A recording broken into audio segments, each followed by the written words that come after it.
ఈనాడు Telangana pensioners coordination committee ద్వారా ఉద్యోగులకు, ఉపాధ్యాయులకు, కార్మికులకు, పెన్షన్ అనేటువంటి వాళ్లకు ఏం కావాలి ఏంది అనేది శ్రీనివాస్ గౌడ్ గారు వివరించి చెప్పారు కాబట్టి నేను మిత్రులకు విజ్ఞప్తి చేస్తా ఉన్నాను.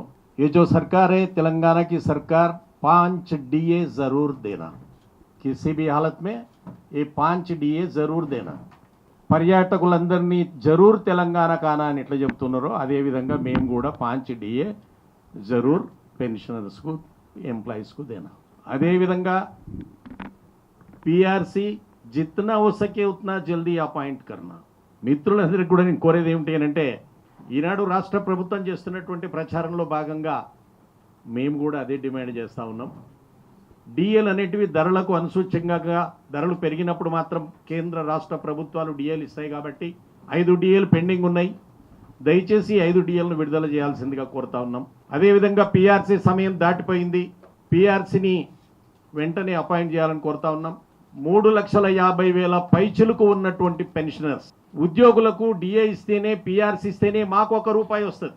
మా అంతలో మేము పెన్షనర్లకు అని చెప్పి సపరేట్గా డిఏలు, PRCలు ఇవ్వరు. కాబట్టి ఈరోజు మా తోటి ఉద్యోగులు జేఏసీగా ఏర్పాటై ఈరోజు రాష్ట్ర ప్రభుత్వంతో చర్చలు జరుపుతున్నారు. వాళ్ళ చర్చలకు మద్దతుగానే, వాళ్ళకు సపోర్ట్గానే మేము ఈరోజు ఈ కార్యక్రమాన్ని తీసుకోవాల్సి వచ్చింది. ఎందుకు అని చాలామంది అంటారు. ఎందుకు మా ఉద్యోగ సంఘాలు కూడా అంటున్నాయి, అన్న మీరు రెస్ట్ తీసుకునే టైంలో ఈ పంచాయతీ అంత ఎందుకు పెట్టుకున్నారు. కానీ ఇక్కడ మీకు తెలియజేయాలి, ఈరోజు ప్రజానీకానికి తెలియజేయాల్సిన అవసరం ఉన్నది, రన్నింగ్ ఉద్యోగులకు కూడా చెప్పాల్సినటువంటి అవసరం ఉన్నది. ఒకసారి పాత కథను జ్ఞాపకం చేసుకుందాం. రాక్షసులందరూ, కోతులందరూ పోయి సముద్రం పూడుస్తుంటే పక్కన ఉన్నటువంటి చిన్న ఉడత పిల్ల, ఆ చిన్న ఉడత పిల్ల ఒక చిన్న ఇసుకరాయి తీసుకుపోయి వేసిందట. దాని రాముడు అన్నట్ట, నువ్వు ఎన్ని ఇసుకరాలు వేస్తే సముద్రం పూడుస్తుంది, నీకు ఎందుకు శ్రమ రెస్ట్ తీసుకో అంటే, మీరందరూ కష్టపడుతుంటే నేను పక్కన కూర్చొని ఏం తినాలే, నా వంతు సాయం నేను చేస్తానన్నదట. అట్లాగే మేము మా ఉద్యోగ జేఏసీకి, మా ఉద్యోగ సంఘాలకు మేము ఉడత సాయం చేస్తున్నామే తప్పిస్తే మేము పోటుగాళ్ళం, మేము చేయంగానే డిఏలు ఇస్తారు, PRCలు ఇస్తారని మేము ప్రకటించటం లేదు. వారికి మద్దతుగా, వారికి సపోర్ట్గా కూర్చొని తినడానికి మనసొప్పక మేము దీంట్లోకి దిగి ఈ కార్యక్రమాన్ని చేయాల్సి వచ్చింది.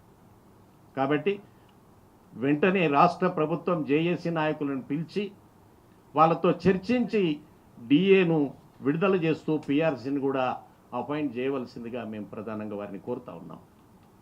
అదేవిధంగా మిత్రులారా, 10,000 మంది రిటైర్ అయినటువంటి ఉద్యోగులు ఉన్నారు. 3,50,000 ఆల్రెడీ పెన్షనర్స్. మొన్న రీసెంట్గా ఈ 1 ఇయర్ నుంచి రిటైర్ అయినటువంటి వాళ్ళు 10,000 మంది ఉన్నారు. 10,000 మందికి ₹1 పెన్షనర్ బెనిఫిట్ రాలేదు. దాదాపు ఒక్కొక్కరికి 50-60 లక్షల బెనిఫిట్స్ వస్తే ఇల్లు కట్టుకుందామని, పిల్ల పెళ్లి చేద్దామని రకరకాల కార్యక్రమాలు పెట్టుకున్నటువంటి పెన్షనర్స్ ఈరోజు ఆ డబ్బులు రాక ఇబ్బందుల పాలవుతున్నారు. రాష్ట్ర ప్రభుత్వం వెంటనే పెన్షన్స్ బెనిఫిట్ను రిలీజ్ చేయాల్సినటువంటి అవసరం ఉంది. ఇక ఆఖరుగా మీకు అందరికీ తెలియని విషయం కాదు, మీకు అందరికీ తెలుసు, ఒక ప్రభుత్వ ఉద్యోగి ప్రభుత్వ సంస్థలో పనిచేసిన తర్వాత ఏ వ్యాపారం చేసుకోవడానికి అవకాశం లేదు, ఏ జనరల్ స్టోర్ పెట్టుకునే అవకాశం లేదు, ఒక ఇండస్ట్రీ పెట్టుకునే అవకాశం లేదు, ఏ అవకాశం లేదు. ఖచ్చితంగా పొద్దున 10 గంటలకు పోవాలి, 5 గంటల దాకా ఆఫీసులు ఉండాలి, పనిచేయాలి. ఈయనకు ఇంకా ఎర్నింగ్ కానీ వేరే సంపాదన కానీ ఏం చేయడానికి అవకాశం లేదు ఒక ప్రభుత్వ ఉద్యోగి. అటువంటి ప్రభుత్వ ఉద్యోగి నిజాయితీగా, నీతిగా ప్రభుత్వ ఉద్యోగంలో పనిచేశాడు కాబట్టి రిటైర్ అయిన తర్వాత ఆయన గౌరవం నిలబడాలన్న ఉద్దేశంతో ఈరోజు కాదు, నిజాం కాలం కన్నా ముందు నుంచి, రాజుల వ్యవస్థ నుంచి కూడా మాకు రిటైర్ అయిన ఉద్యోగికి పెన్షన్ ఇస్తారు. ఎందుకు పెన్షన్ ఇస్తారు? ఏ సంపాదన లేకుండా ఒక్క ఉద్యోగం మీద ఆధారపడి బతికిండు కాబట్టి, ఇతను ఏ సంస్థలో పనిచేసిండో ఆడ బిచ్చగాడిలాగా అడుక్కోవద్దు, బిచ్చగాడు కావద్దు, ఒక ప్రభుత్వ ఉద్యోగి బిచ్చగాడు కావద్దు, ఇదే ప్రభుత్వానికి అవమానం అన్న ఉద్దేశంతో ఆనాటి నుంచి ప్రభుత్వాలు మాకు పెన్షన్ ఇస్తూ ఉన్నాయి. కానీ ఇప్పుడు వచ్చినటువంటి నూతనంగా వచ్చినటువంటి పెన్షన్ విధానం కేంద్ర ప్రభుత్వం నుంచి రాష్ట్రాల వరకు ఎన్నికల్లో అనేక రకాల హామీలు ఇచ్చి, ఇష్టం వచ్చినట్టు హామీలు ఇచ్చి వాళ్లకు డబ్బులు ఖర్చు పెట్టి మాకు పెన్షన్ ఇవ్వకుండా మోడి చేయి అడ్డం పెట్టినటువంటి ప్రభుత్వాలు వస్తూ ఉన్నాయి. అందుకే ఈరోజు మేము కోరుతా ఉన్నాం, మేము చాలా సంతోషపడ్డాం. గత ప్రభుత్వం ఎలక్షన్ హామీలు ఇచ్చింది, వెంటనే ఈ కొత్త పెన్షన్ స్కీమ్ తీసేసి నేను ఓల్డ్ పెన్షన్ స్కీమ్ ఇస్తాను మీకు అందరికీ అని చెప్పి గతంలో ఉద్యోగం అపాయింట్ అయినటువంటి వారికి హామీ ఇచ్చారు. అందుకే నేను వెంటనే ఆ ఉద్యోగులకు ఓల్డ్ పెన్షన్ స్కీమ్ను అలాట్ చేయండి, ఓల్డ్ పెన్షన్ స్కీమ్ అమలు చేయండి, వారికి న్యూ పెన్షన్ స్కీమ్ తీసేస్తామని మీరు మాట ఇచ్చారు. కాబట్టి దయచేసి అది చేయవలసిందిగా నేను రాష్ట్ర ప్రభుత్వాన్ని వినమ్రంగా రిక్వెస్ట్ చేస్తూ ఉన్నాను. పెన్షనర్స్ అంతా మీకు రుణపడి ఉంటారు. ఈ ప్రభుత్వాలు మమ్మల్ని ఆ సంస్థలో బిచ్చగాలం చేయకుండా అక్కడనే బిచ్చమడుకోకుండా మాకు పెన్షన్ ఇస్తే మేము మర్యాదగా వృద్ధాప్యంలో మర్యాదగా బతికే అవకాశం ఉంటుంది. కాబట్టి నేను దయచేసి వారిని రిక్వెస్ట్ చేస్తూ ఉన్నాను.